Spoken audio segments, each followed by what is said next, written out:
സങ്കീർത്തനം 83. ആസാഫിന്റെ ഒരു സങ്കീർത്തനം, ഒരു ഗീതം.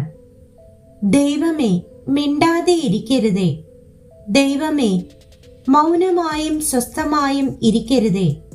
ഇതാ നിന്റെ ശത്രുക്കൾ കലഹിക്കുന്നു, നിന്നെ പകയ്ക്കുന്നവർ തല ഉയർത്തുന്നു.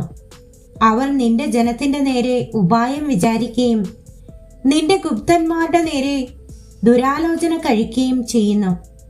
വരുവിൻ, ഇസ്രായേൽ ഒരു ജാതി ആയിരിക്കാതെ വണ്ണം നാം അവരെ മുടിച്ചു കളക.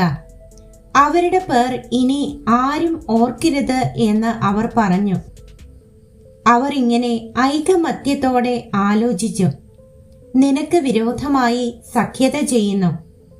എദോമ്യരുടെയും ഇശ്മായേല്യരുടെയും കൂടാരങ്ങളും മോവാബ്യരും ഹഗര്യരും കൂടെ ഗെബാലും അമ്മോനും അമാലേക്കും ഫെലിസ്ത്യദേശവും സോർ നിവാസികളും അശൂരും അവരോട് യോജിച്ചു. അവർ ലോത്തിന്റെ മക്കൾക്ക് സഹായമായിരുന്നു. മിദ്യാന്യരോട് ചെയ്തതുപോലെ അവരോട് ചെയ്യണമേ.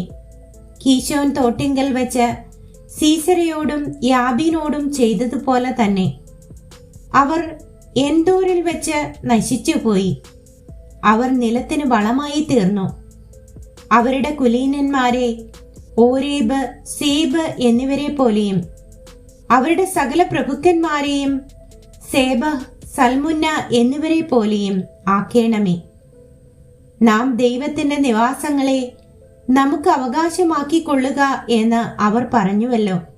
എന്റെ ദൈവമേ, അവരെ ചുഴലിക്കാറ്റത്തെ പൊടി പോലെയും കാറ്റത്ത് പാറുന്ന പതിർ പോലെയും ആക്കേണമേ. വനത്തെ ദഹിപ്പിക്കുന്ന തീ പോലെയും പർവ്വതങ്ങളെ ചുട്ടുകളയുന്ന അഗ്നിജ്വാല പോലെയും നിന്റെ കൊടുങ്കാറ്റുകൊണ്ട് അവരെ പിന്തുടരണമേ. നിന്റെ ചുഴലിക്കാറ്റുകൊണ്ട് അവരെ ഭ്രമിപ്പിക്കണമേ. യഹോവേ, അവർ തിരുനാമത്തെ അന്വേഷിക്കേണ്ടതിന് നീ അവരുടെ മുഖത്തെ ലജ്ജാപൂർണമാക്കണമേ. അവർ എന്നേക്കും ലജ്ജിച്ച് ഭ്രമിക്കുകയും നാണിച്ച് നശിച്ചു പോകുകയും ചെയ്യട്ടെ. അങ്ങനെ അവർ യഹോവ എന്ന് നാമമുള്ള നീ മാത്രം സർവഭൂമിക്കും മീതെ അത്യുന്നതൻ എന്ന് അറിയും.